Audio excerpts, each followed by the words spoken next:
Good afternoon. Thanks for joining us for our secondary solo presentation. We will start at 3:30. So in about 4 minutes, we'll go ahead and begin.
Well, good afternoon. I want to thank you for joining us for our secondary solo presentation.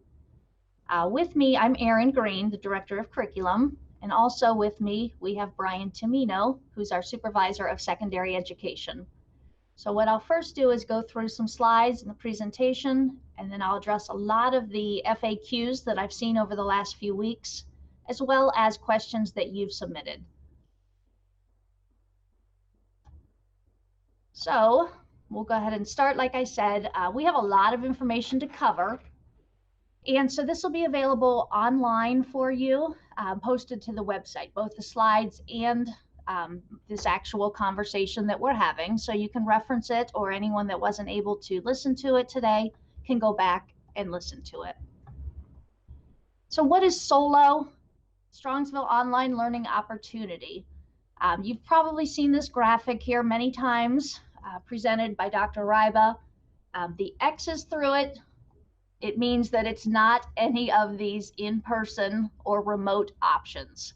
So it is not the same thing as being in the building. It is not the same thing as having a hybrid, and it's also not the same as if the district would close down due to being purple in the county.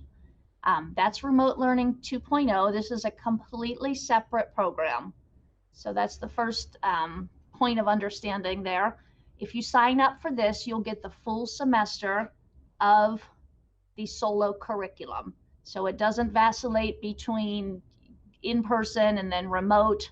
It's completely different than what's happening in the buildings. So you can pretty much ignore what's going on there, because you or your child will be in the SOLO program if you opt to do so.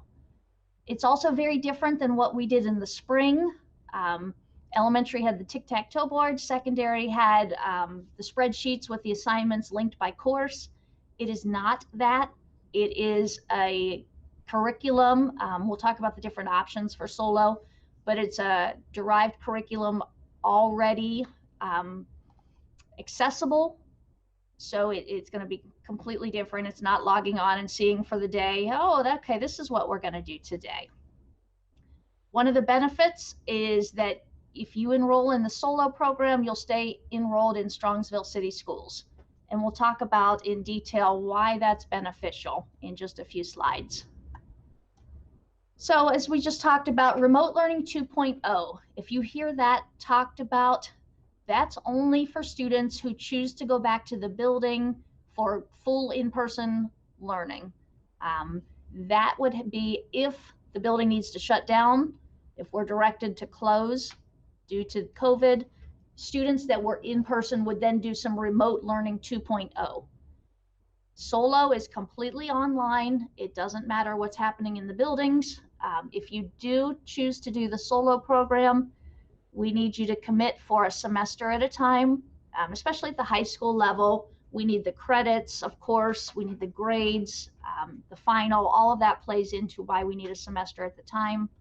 Same with middle school. It's important for counts, for social distancing, for enrollment, as well as the actual education, so that we're on the same page with semesters and grades. You will need internet access if you choose to do the SOLO program, and everything else is provided by the district. We'll talk about any fees that are associated here in a few slides.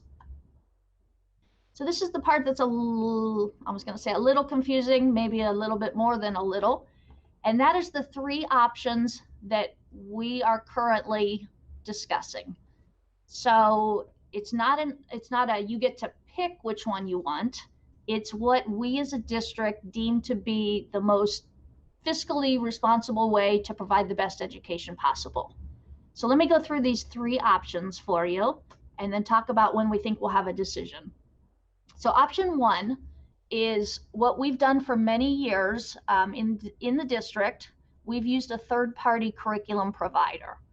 And so we use teachers that aren't our Strongsville City School teachers. They are contracted through the program that we use, and minimum enrollment, like we said, is a semester. It gets a little tricky as far as curriculum used. 6 through 8, we use what's called Edgenuity in that platform. 9 through 12, we have two options. We have Edmentum, which we've used again for many years in the district, but we can also offer Edgenuity for some of the courses that may not be available in Edmentum. And I'll get into some specifics with that as well. So you have both of those at your disposal for 9 through 12. And I'll also talk about which one you choose and how you know in a few minutes. So option 2 then is similar, except for it is Strongsville City Schools teachers not teaching, but overseeing the courses. So same curriculum, the same options, but it's when, if we have teachers that are not able to come back next year and they're required to work from home, they may be in charge of the program. And our ideal is that, for example, at the high school, we would have an English language arts certified teacher would oversee all of the English courses going on in the high school, in the district, through this program. So we want to match, ideally, definitely a highly qualified teacher to the subject area that they're overseeing, because they are going to be responsible for helping students if they have questions. We want them to understand and know the content. The third option, and this applies to our middle school parents and students that are watching, as well as if you have a student in 7th or 8th grade who is taking Algebra 1 or an honors geometry, if they're advanced and they're already in those, it would also apply to that. So this one would be our teachers doing our own curriculum. So it wouldn't be a pre-programmed curriculum. It would actually be our teachers that are dedicated to teaching the course. So it's not going to be a webcam that's set up in the room and you would just kind of stream in and watch.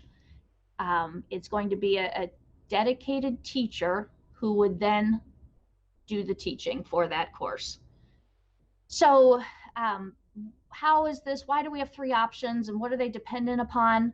That's where it gets tricky, because we need to know how many students are planning to enroll.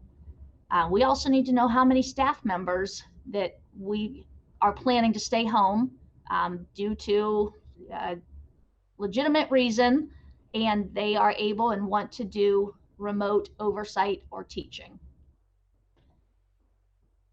So on Wednesday, July 22nd, you should have received an email from Dr. Ryba asking for your interest in solo. If you were interested, go ahead and sign up. If you didn't get that email, or you maybe didn't read it, it is also posted on the website. If you go to strongnet.org, there's a whole section for the Safe and Responsible Restart Plan. The survey is there. Just look for the solo survey. We plan to, and our intent and hope is to close the survey on Friday, this Friday. Now, we understand that the board is going to make final decisions and policy on facial coverings. It may happen Wednesday. If it happens Wednesday, then great. You have 2 days to determine, do you want to do the solo program? Because I know a lot of parents are waiting for that decision.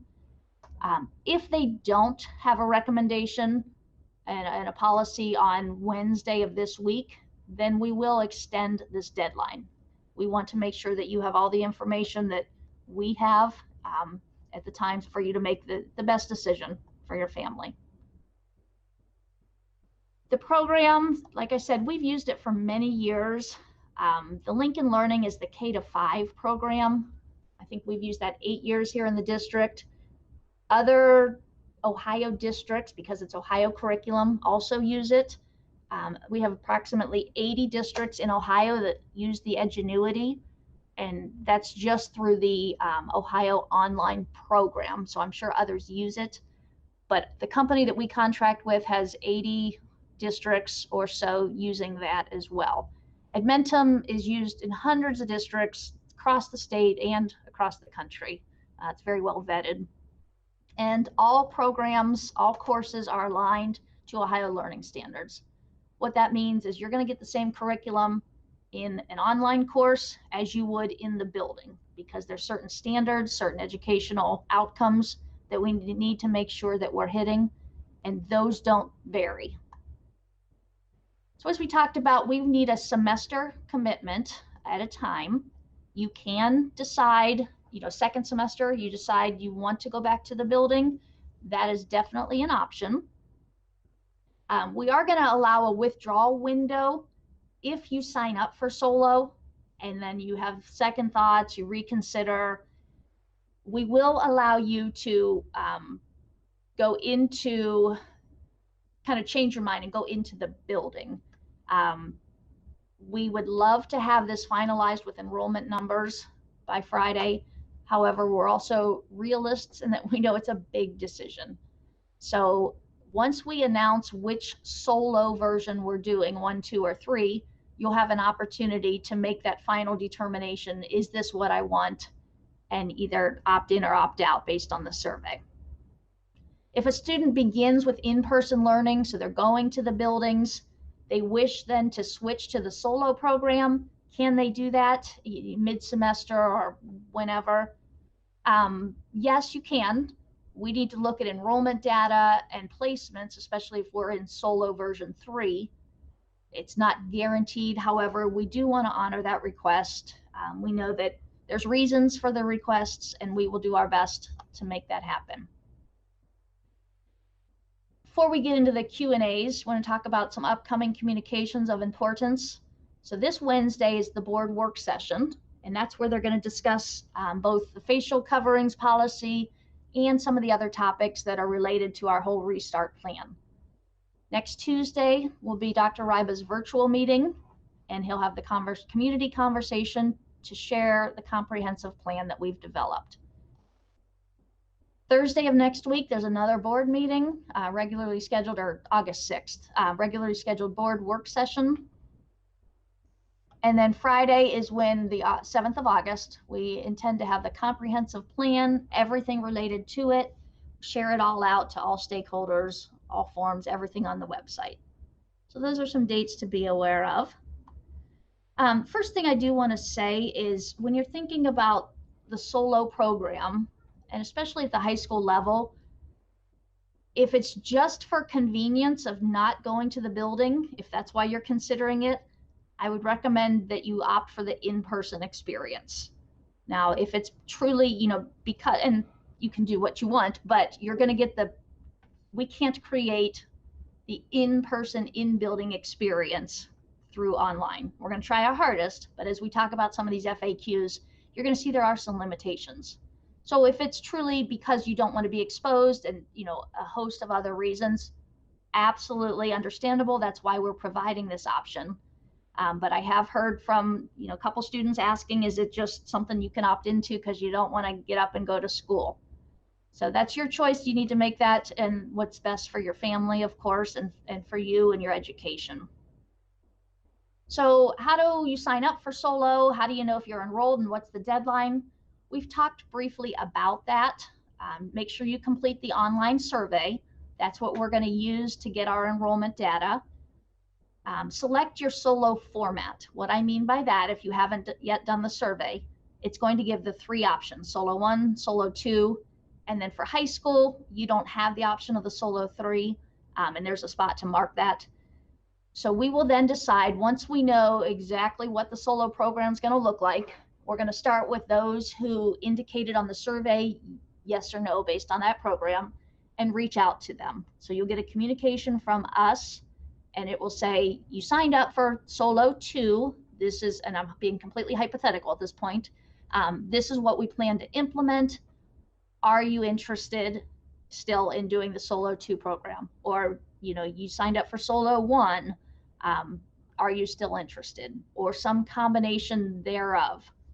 So again, we're going to utilize the information that you provided on the survey. However, we also know that things change on a daily basis. So you're not locked into what you said to the survey. However, we're hoping it's pretty accurate because that's what we're making our staffing decisions on and our enrollment decisions, and going from there. So by Friday of this week, we'd like to have the survey completed to secure your spot in the solo program. After that, you can still decide to enroll, and we'll make all efforts to get you in the program, and most likely you will. However, if we would happen to do an option where teachers have a cap as far as how many students in their course, that would be the only reason that we couldn't. But it helps us tremendously as well if you're able to give us your decision as soon as possible so that we can make our decision and let everybody know what the solo option is going to be. So a few minutes I talked about how you stay enrolled in Strongsville City Schools if you do the solo program. Differences between solo, homeschooling, and charter school. A lot of times those are used interchangeably, and they are not all the same thing. So homeschooling is completely withdrawing from the district and being taught with a separate curriculum of the parents choosing, either the parents teaching or they're utilizing someone else to teach, but they're not enrolled in the district. So you pick your curriculum and you kind of set the course for what you want for homeschooling. An online charter school, you may see commercials on TV for those. Same thing, you need to withdraw your child from the district. So you would officially do that through our registrar. Then if you would determine or you decide that you want to come back to the building, you would need to re-enroll. So it's just an extra step. If you stay in our solo program, you eliminate that step. So all we do is switch you internally in the system. You don't need to withdraw from the district. You don't need to re-enroll. Just communicate with us and we can go back and forth between online and in the building. Another advantage is students that are doing the online program through us would be eligible to partake in extracurricular activities that are offered. That's anything outside the school day. We will get into co-curriculars here in the Q&As in a few minutes. So if there's a high school dance, and I know these are all kind of, again, hypothetical at this point due to large gatherings, but if we do have sports and dances and those type of things, if you're in the solo program, you can absolutely take part in those. For your seniors, if you are in the solo program and you do this year and complete the work and you earn the credits and everything you need to graduate, you would receive a Strongsville High School diploma. That is not the case if you go to a different, like an online charter school. You will get their diploma. So something else to consider. Also, we do offer this beyond just next year. So depending on how things go, it's always an option. We've had many students every year take advantage of this, not hundreds, but dozens of students, and they've been very successful in it. So as far as the teachers, what will their role be? If we do solo options 2 or 3 for middle school, we will have Strongsville City Schools overseeing the courses. So they will be if we're in option 1 or 2, remember you have a teacher on the other end, but it's not live teaching. So in solo 1 or 2, they would be the ones that would communicate with you or your student, weekly progress, grades, missing work, pacing, are they on target, are they putting in the required minutes. They're also doing the grading.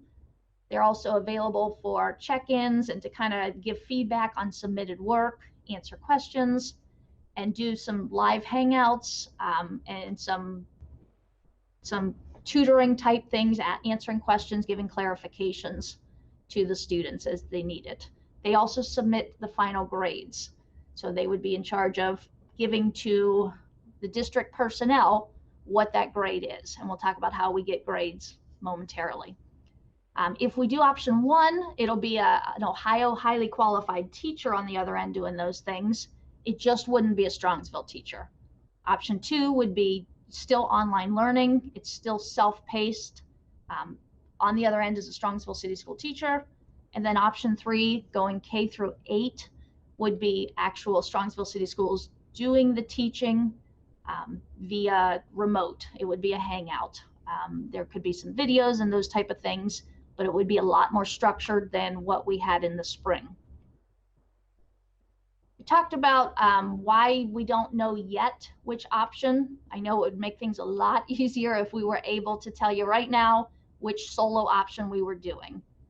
However, we have to look and be financially prudent so that we can optimize class sizes and teacher ratios and make sure that we're providing highly qualified staff in subject and grade levels. So we sent to all staff members an intent to return to work. It's due July 31st. That will tell us how many are actually coming back to work in the physical buildings versus which ones are going to stay home due to the Families First Coronavirus Response Act meaning they have documented reasons and needs, and so they are not returning to school in the fall. We can potentially use those teachers to do some of the remote teaching, and that's how we would get option 2 and potentially option 3. So until we have all of those configurations of the staff, we can't yet determine it. Also, the enrollment of the students. So looking at, do we have 30 enrolled versus do we have 1,000 enrolled, and what grade levels, and what configuration are they interested? So it's going to be just kind of some math, playing around with how many teachers and what is financially responsible. We would love to hire a teacher for every course that we offer. However, if you know anything about the courses we offer, they are very plentiful, so that is not possible. We will do our best to provide the absolute best education that we can in this pandemic, uncharted territory and uncharted waters here. We will have that decision to you on August 3rd. So I know the survey is due prior to that. If you get, again, you can mark which option you're interested in, but on August 3rd, when you hear which solo program we're using, you still have that opt-out or opt-in window. So don't feel locked in. If you only wanted option 3 and we've decided we're going to use a combination of 1 and 2 based on our staffing, you're not locked in based on what you answered. We will reach out, we'll touch base with everybody that's submitted and make sure that we have you in the right place. What's the curriculum like, and is there a preview available? So the curriculum is pre-built, meaning everything you need is there. It's self-paced, so the student can go through at their own pace. However, we do like to keep them on track so that they're done at the semester. We keep our students on the same pacing so that our semester here in the district corresponds with the semester of online learning. So we set the deadline for example, December 17th. We pace everything out backwards from that and say, you need to do X number of lessons per week in order to stay on track. You can do more. However, if you're not making progress, that's when we need to intervene and figure out what we can do to make that happen. Again, like we said, it's all Ohio learning standards. So whether you're in the building or whether you're in the online program, you're going to get the same content. Now, it might look different in the materials that are used. So you may have different textbooks or novels. And in fact, you most likely will if we're in solo 1 or 2. The labs might be virtual instead of hands-on, those type of things. But you're going to cover the same material. There are, when this is posted online, there are 2 links there that are hyperlinked. You can go to the slides and click on those. It is kind of a platform overview. So what does Edgenuity look like? What should I expect when I log in? What's the platform? How will the classes look? It kind of gives you a better feel so you know exactly what you're getting into. Does this look like something that you feel comfortable with? Same with Edmentum. Using the Ed options, you can see the platform overview there as well. So it helps to kind of give you a relative standpoint of what you're going to see and use before you fully commit. A question that comes up very often is if you have a student on an IEP or a 504 plan, is that something, can they do this solo program? And so it's not a simple answer. It's not black and white. It will say if you're interested and you have either the 504 or the IEP, but you want to do this program, go ahead and sign up, even if you're not sure it's the best fit. So register, and what we'll have is a special education coordinator reaching out, or a guidance counselor reaching out to schedule a meeting to discuss potential options. So as you know, it's an IEP team decision. We need to look at what best meets the needs of your son or daughter. Can we support the program? Are there aspects that maybe the parent wants to waive in order to participate in solo? But because everything is so individualized with each child or student's IEP or 504, it's essential that there's a team meeting to talk about it. And so that will happen. Again, if you're interested, sign up, and you'll have somebody from the district reaching out to you Our goal is next week. We also have a parent and a staff work group. Some of you may be involved with that, but talking about specifics with regard to how services may look. We don't have that 100% figured out. We need to look at therapies. Are they virtual? Are they in person? Data collection, progress, least restrictive environment, all of those things play in. So we need to look at legal counsel. We need to look at other districts. We need to look at what's best for our kids, the staffing we have, to make those final decisions. The program does not offer, so whether we're talking Edgenuity or the Lincoln Learning for the younger kids or the Ed Options, they don't provide any services for special education. It would be our staff that would be providing that. So again, I don't know exactly how that would look yet, but that's something that the committee is working on. Just know that any additional services, therapies, those type of things would be provided by Strongsville City Schools and not through the solo program. You can do those in conjunction potentially, but it's not that you're going to have a contracted teacher doing specially designed instruction. A lot of questions focused around, is there still a case manager? Again, that's something to be determined. Definitely, we need somebody to oversee the students and their progress and their goals and all of that. So I would venture to say it's very likely. However, what that exactly looks like, who that is, caseloads, all of that is TBA, and we will get you that answer as soon as we possibly have it. The work group is meeting this week, so I don't know if they'll have any answers by then, but I know it's on everybody's mind. I know it's a part of your decision, and so we recognize that, and we're treating it very importantly. Additionally, honors courses, gifted services would be for the elementary, and then English language learner services, are those going to be offered? So predominantly, we're talking honors courses at the middle school. We'll start there. If we do solo options 1 or 2, they do not offer honors courses at the middle school level. So we would not have those. If you are slated at the middle school level to be in an accelerated math, so you're going into APA or you're going into the honors algebra 1 or honors geometry, those courses we can align. So we could do the math option of the acceleration in the middle school, but that's the only subject. If we do solo 3 and we have the available staff, we have the possibility of doing and offering honors courses in the content areas as well. So again, it's all dependent upon registration and student and staff survey and plans for returning to work. As far as English language learner services, they may be offered on a supplemental basis depending on student need. Questions about honors at the high school level and AP options at the high school level. So if you look at the potential course offerings, I want you to make sure you're looking at both sheets. So there's the Edmentum sheet, and then we also have the Edgenuity sheet. And Edgenuity provides more options. There's a high school advanced placement listing of courses of about 14, 15 courses that are listed there. Honors courses are listed on there. If it says CR, it's credit recovery, and you wouldn't need to worry about that. So that's if a student failed a course, we're probably already working with them through the academy, and that's completely different.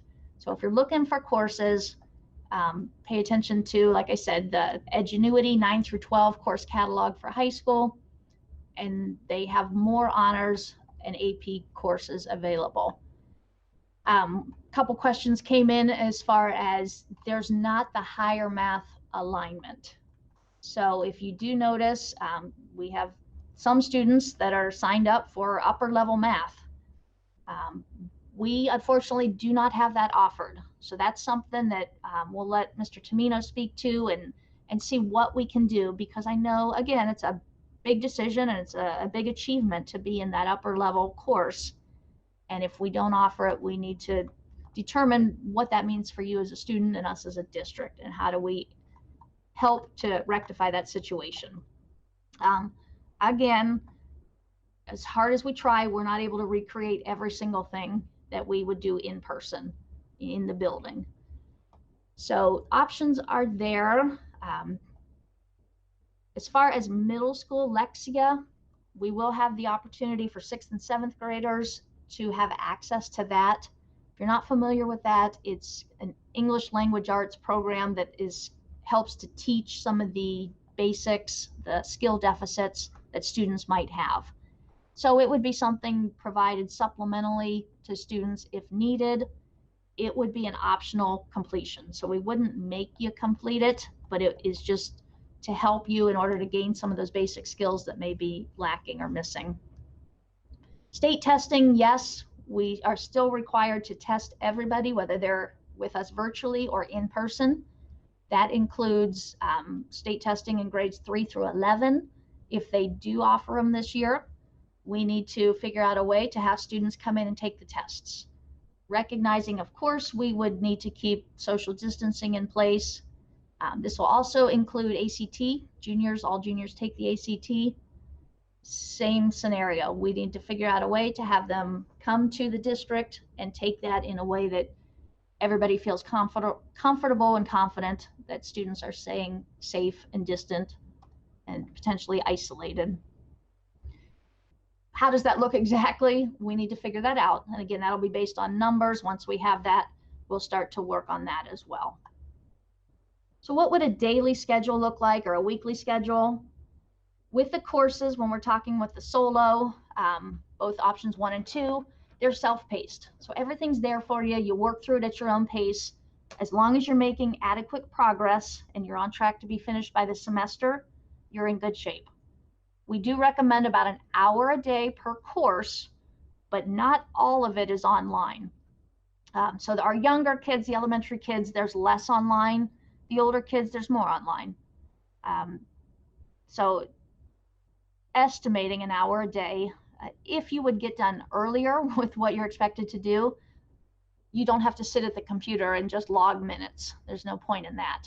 So we look at both how much work is getting done, the quality of work, as well as the minutes being logged, and kind of factor that all in together. There's not a specific time schedule, time frame that you need to complete the work during the day. So that's another benefit of this. If you have other obligations, or if you need to help your child and you're not maybe home in the day, the work can be done at any time throughout the day at your choosing. I would recommend having a set schedule so it's always, a known factor of when you're going to be doing it. But again, as long as the student is on pace and makes progress, you can do an hour at a time here or there, or you can do evening, or you can do what works best for you and your family. The actual school calendar will remain the same. We'll start when all students start, which is the week of the 24th. You'll have the same holidays, the same breaks. Students are not expected to work on weekends, holidays, and breaks. That's all configured into your pacing. You most certainly can if you're behind and you want to, or you're extra motivated and you want to get ahead, but it's not an expectation. As far as attendance, by law, we have to continue to take attendance, and we still have compulsory attendance laws. So it makes it a little bit more challenging when students are remotely doing school. We still will take attendance, again, based on minutes completed, work submission, those type of things. But you don't need to call off if your child's going to be ill for the day. So if you know he or she is not able to do work because he's ill, that's okay. It's like taking, a sick day at school. But if it's going to be longer than a day or two, it's important to reach out to the teacher. So the teacher knows why maybe they're not seeing work, or if it is a live interaction, why the student isn't logging on.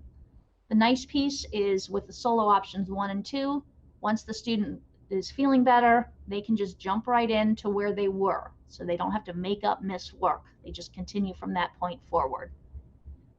There was a question about perfect attendance. Is that still possible in the online program? It is. Recommendation, again, is that you're logging the minutes, you're completing the work. We look holistically at the week and make sure that what you needed to do is in there, the minutes that you needed are in there. it's pretty easy to tell who's actually logging in and doing the work and if you're not. So although it's a remote setting and it makes it a little more challenging to report by the hour, we are going to be able to do that, looking again holistically at the day, the work that's submitted, the quality of the work, the minutes logged for each course. You can get a complete breakdown to the minute by each course. So if you decide that the online learning isn't the right environment, can you switch back to in-person? I think we've talked about this a couple times, but we need you to commit to a semester at a time on the online platform. Can you go from in-person to the online platform? Although it's not ideal, it is possible. Reach out to the building principal or your guidance counselor, and then they can notify us to do the case-by-case basis on that. As far as materials, what's provided, what do you need? For 6 through 8, anything supplemental like workbooks, there might be some supplies that come with science labs, those type of things. They will be provided. We'll talk fees in just a second. But 9 through 12, they don't necessarily have these kits and these separate consumable fees. So those materials are online. Rarely there will be a novel or something to purchase, but for the most part, it's all presented online. If your student is grade kindergarten through 9, they're going to get a Chromebook. 9th grade, it starts the Chromebook that they're keeping for the 4 years, so they don't technically have their own yet. 10 through 12 will maintain the Chromebook that they already have and have used in the past. You will have the optional insurance purchase in case there is any major damage to the Chromebook. Again, that'll be optional. Basic school supplies are really all you need. So I know middle school teams, they have lists. You don't need to follow those unless you're positive you're just doing this a semester and then you want to go back into the building. So have some basic school supplies, pencils, pens, paper, maybe a highlighter, those type of things. As far as consumable fees, the board approves all school fees. So again, we need to look at enrollment. We need to look at what delivery option we're going to use. Is it solo 1, 2, or 3? What materials are involved? We'll then make the decision about the fees. So if we do charge for consumables, we want to be very clear that that amount will not exceed what a grade level in-person peer would be paying.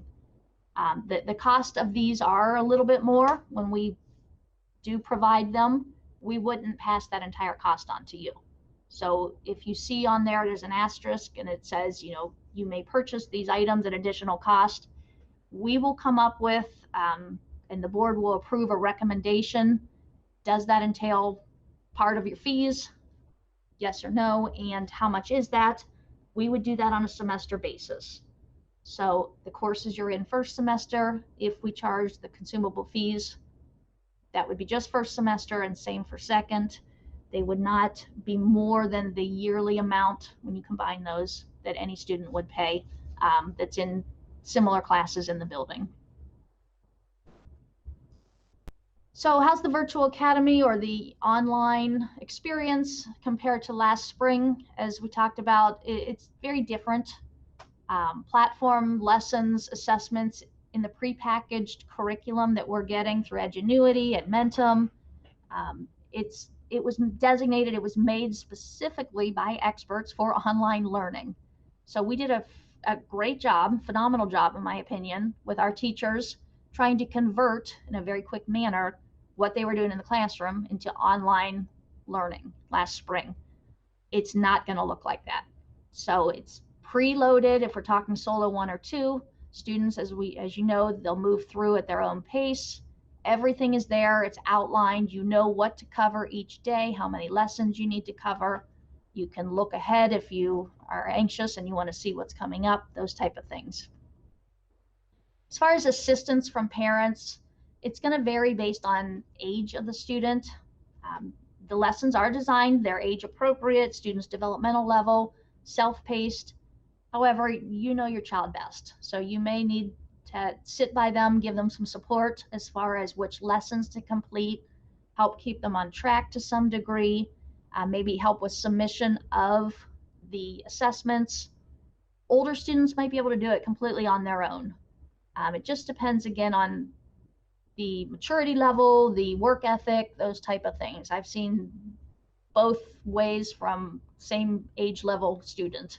Some completely independent, others really needed to stay on them as the teacher, as the parent, to get them to complete the work.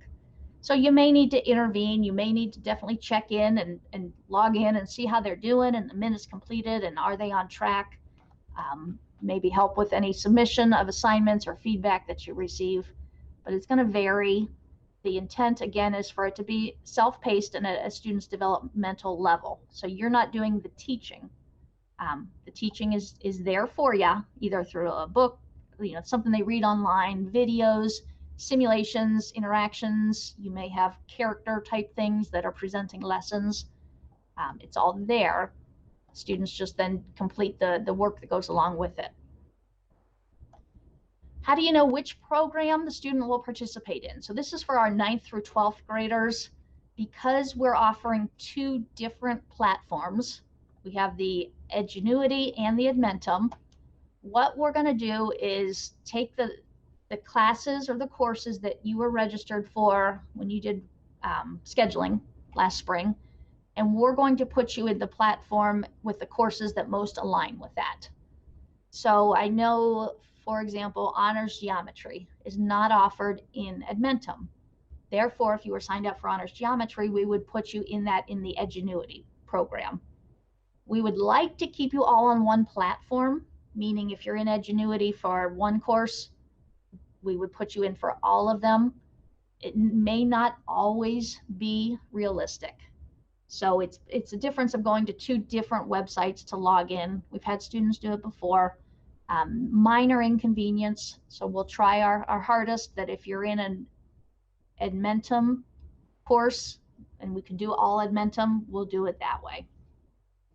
If there's discrepancies as far as what you were scheduled in for the fall, we'll work with the counselor. Mr. Tamino's phenomenal with knowing course content and what could align. A couple questions I've had already is the project Lead the Way, the engineering program. We found a few courses in the online version that could be synonymous or substituted for, so that you could continue into that program when you go back in person. Again, I will say we recognize there are some courses that do not have a counterpart in the online learning. So we need to treat those on a case-by-case basis, figure out a way, is it feasible in any scenario to have the student attend for a course. We know that AP Seminar, that's something that's not offered online. It has to be in person, so that might have to be a tough decision that you make. You don't do the AP Seminar, unfortunately, if you need to stay home. Upper level math, same thing. There was a question about CCP courses at the building, if that's something that you're signed up for. You're taking a College Credit Plus course, but it's offered at the building. Do you need to go in for that course? We need to get clarity on that. In the past, we have not allowed students to just come in for a course here or there. We also know we're not in a typical environment. So each student is going to have different needs. Each student is going to have different limitations on when they can come in the building, who they can be around. So we'll handle that on a case-by-case basis and do the best we absolutely can for you. High school students, you need to maintain at least the 5-semester courses like you would if you were in the building. We need to keep you on track to earn your credits so that you are graduating on time. K-8 will take their 4 core courses, so your language arts, science, social studies, and math, and then you can take an additional elective per semester. Those are all listed. You'll see them on the platform there for Edgenuity 6 through 8 if you're interested in an elective. You don't have to. We would recommend it so that you're getting some varied experiences. But again, we'll work with you on a case-by-case basis. High school counselors are still available. So if you're working with a counselor at the high school and you have for many years, I don't want you to feel that you are out of luck. They're still available. They can help you picking the classes and the scheduling. Again, we're going to need to look at how many students that involves. If it's, just a handful of students that want to do this, we may put you with one counselor. If it's, dozens and hundreds, you probably work with your actual counselor you've known. We'll figure that all out once we have enrollment. But know that you have access to your counselor and you are still in the Strongsville City School District, which keeps that communication open. Student progress in any of the options, the teacher is going to provide to you regularly, either through email or phone calls, and let you know the progress, how the student's doing, how your child's doing, the number of minutes they've logged. Are they on track? What's the grade look like at this point? You won't use the PASS system to look any of that up. You will be able to go into either website, whichever one is the platform, and there's a parent view. You can see it all at one time. Will there be training available? Yes. So even though the platforms are pretty self-explanatory, we are going to provide some virtual student orientation to the platform. Parents, of course, have access to that as well. Teachers that are assigned to the students and the courses, they can also help. If we use our teachers, they go through a professional development series of a couple days and to ensure that they're very well versed in the platform as well. How will the students get the required Chromebooks and or materials? If you don't have them, if you don't have a Chromebook already from the district, we will have those ready for you. Probably that first week of school, I'm guessing either the week of the 17th or the 24th, hopefully the 17th, we'll be able to have all of that ordered, delivered, and the Chromebooks, have them from the buildings, have them tagged, ready to go out to you. So we'll communicate that to you. We'll ask you to come and pick them up and give you times and locations in order to do so. Should high school students complete summer work? What about middle school students? So if you're a high school student, you're 100% committed to signing up for solo, no matter what version it is, you're doing it. You're not required to complete the summer work. It may benefit you to do so, just because the work that's assigned is intended for that purpose, to give you some enrichment and have you better prepared. But you're not going to need to turn that into anybody if you're doing the solo program. Same for the middle school. Unless we do option 3 solo, middle school students aren't required to complete summer work. Again, we are going to highly encourage them to do so, just to kind of get back in the swing of things, get their mind back in the subject matter. The only exception is if you are a student in math and you're going into an advanced math and your child or you are in the ALEX program for middle school math, you do need to complete that. That is bridging the gap of any knowledge between the courses that you're skipping. So because we don't offer or maybe won't offer honors courses first semester and you're at the middle school level and you signed up for honors social studies in 8th grade, but we don't offer it, you go back second semester, can you jump into the honors course in social studies? Yes. Again, understand that there may be some materials that you'll need to adjust to, maybe a different text or some work that you'll need to get caught up on, but you should be ready to go. Content will be covered. You'll be starting the new semester with the course. Polaris and or College Credit Plus. Yes, if that was something that you or your child was enrolled in, you can still take part in that.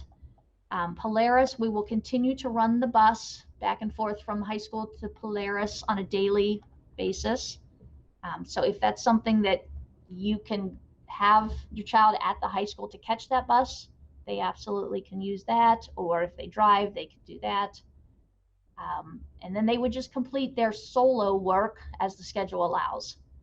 The College Credit Plus is the one in which you take it through the university. So whether it's remote or in person, that's still an option as long as you've completed the paperwork and the intent and you've done everything you need to do registration wise for the college. You can still do both. As far as parking passes, do you need to buy one if you're doing a full-time solo program? No. Unless you have a student that's going to drive to the building every day to catch the Polaris bus. In that case, we need to talk to the high school administration to see if it's something they need. But if you're not coming to the building because you're in solo, or you're just coming on a very rare basis, maybe to take an assessment or meet with a counselor, something like that, you can just sign in as a visitor and you don't need the parking pass. A huge question and concern is, can your child participate in marching band? So the official ruling is it may be an option. However, whatever we decide with these co-curriculars is going to be the same across the board. Meaning, if we decide to allow the marching band, then same with DECA and some of those courses. So those are considered co-curriculars in that there's an academic component during the school day. So what Dr. Ryba is working on right now is talking with all of the advisors, all of the teachers, the staff that are involved, figuring out, is it feasible? Does it make sense? We know there's a definite want, especially for the marching band. He said that there will be a decision announced by August 7th. So again, if that's one of the things that's like a make or break in being in solo, go ahead and put what you think you're going to be doing, and then you'll have that opt-out window where you decide, okay, I need to be in marching band. I don't want to do the solo program. I'm going to go back to the building.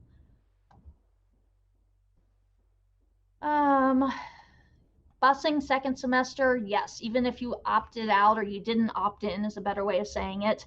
In November, there's going to be another survey sent out. So if you're going to return to the building in the spring or for the second semester, you can opt into busing at that time. If you are familiar with the academy through the high school, do you need to sign up for solo? So no, if you know what this is and you're familiar with the academy, then don't worry about indicating this on the form. It's probably already announced, or I'm sorry, it's probably already denoted on child's schedule as to what that will look like. If you're in the academy, but you need to stay home and do all remote learning, then that's something that we can work with to figure out how that will look. As far as when are counselors, principals back in the buildings, high school principals have actually been there.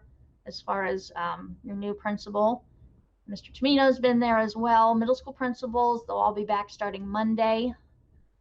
Counselors will be back the 12th. So they're not in yet. If you've been emailing, some of them, I believe, have been checking email and getting back to you, but they officially start back mid-August. Here are the links when this goes live again on the website. You can click on those and see what programs are offered, what courses specifically are offered. As far as grading, so in both programs, there are unit tests, or what you can think of as chapter tests, as well as a final exam.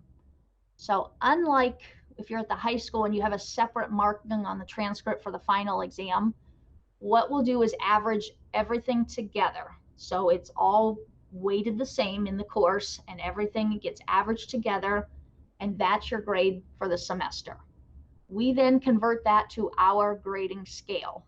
So everything would look the same. An honors course, if it was on a 5-point scale, will continue to be. If it's a 92, that would still go on your transcript as a 92A. Nothing is indicated on your official diploma as far as online.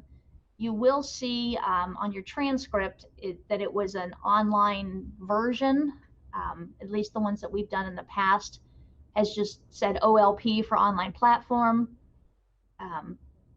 Mr. Tomino and I can talk about that, if that's going to remain the same or not. As far as quizzes and tests in the Edgenuity program, again, we're talking 6 through 12. Open notes for quizzes and tests, not for the cumulative exams. And there is a timing on them. Talks about specifics there, how many questions make up quizzes and tests and finals. And then for the Edmentum, there is, again, a final exam and unit exams throughout the course.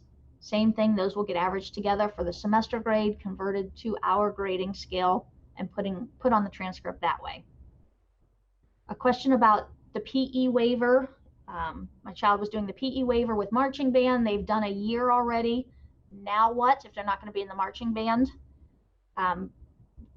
Determine, if your son or daughter still has another year or two in which they can do this after next year, you might want to stay on that path. If you are going to be a senior and you were counting on that second year of marching band, for example, to get your PE waiver, we can look at doing a PE option on the platform. So it would actually be a course, not the waiver anymore. So that's something, again, that counselors can work through with us to make sure that we have you in the right courses.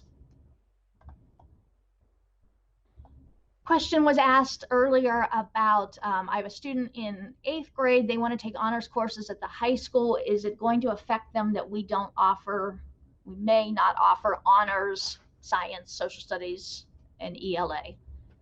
They're fine as long as the math prerequisite is in place. And that's true of, whether you're in person or whether you're remote. The math is the one that's the major factor.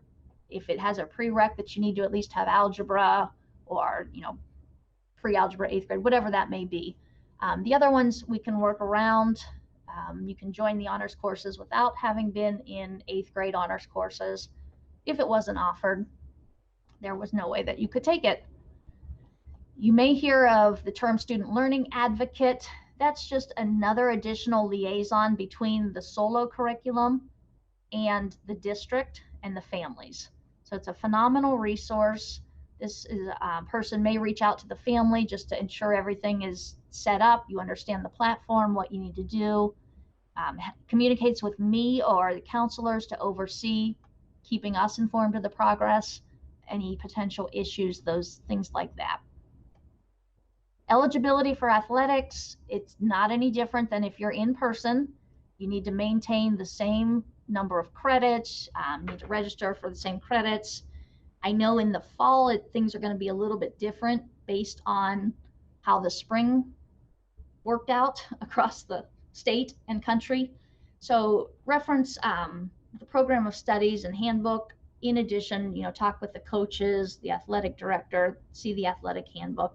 All of that is in there, but you don't have to worry about these courses not counting for eligibility. So if you have questions, I'm going to go to the sheet here momentarily and bring in Mr. Tomino as well. But if I don't answer your question, I will try. But if I don't, or if there's something specific to you or your child, please email me. It's eringreen@scsmustangs.org. It's important to include the Erin part because we have another staff member that's Green, who's getting lots and lots of emails these days. So moving to the questions. And I will have Mr. Tomino, if anything comes up that you can answer, and please don't expect us to have every single answer. We will work to find an answer for you. But he can jump in and answer if he knows it. Otherwise, like I said, we'll email us and we'll get back to you. So let's see. As far as orchestra, there's some questions about that. That falls into that co-curricular component as well. So dependent upon what the ruling is, can we do an online orchestra or find a way to be able to do that co-curricular? I know that is a lot of the questions. We don't have that answer yet. Like I said, we tend to by, I believe it was the 7th, Dr. Riva said. The start date is the same as the school, traditional in-person school. So if you were slated to start on the 25th, you would start on the 25th.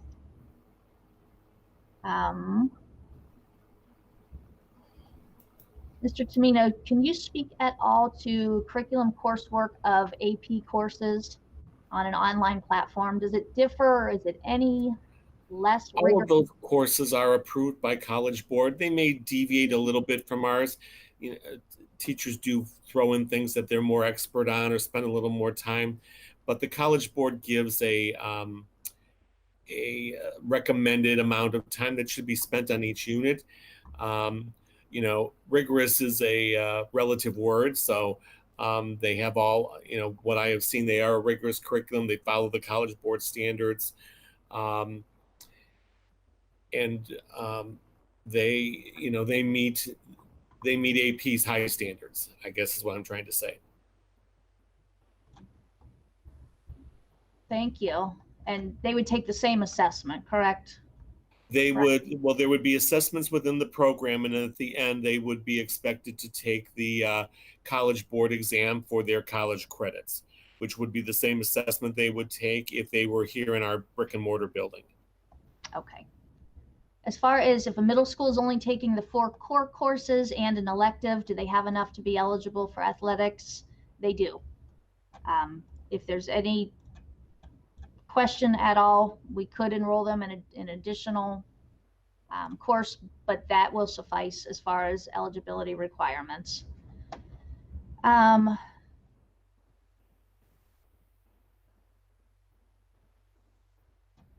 What time is the board meeting on the 29th? All of the board meetings are 7 p.m. So that additionally will be live streamed if you want to tune in Wednesday and listen to what's going on and have the scoop first.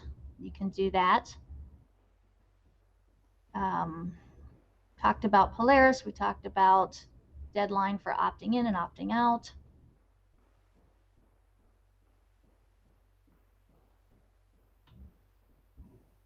Any questions on here you see, Brian, that would be something you could help answer? Totally putting him on the spot. This one about exams. We did have several on AP, which I think I addressed. Okay. There are not every AP course that we offer is offered online. So that's something the district's going to have to figure. We get a lot of questions about AP research and AP seminar.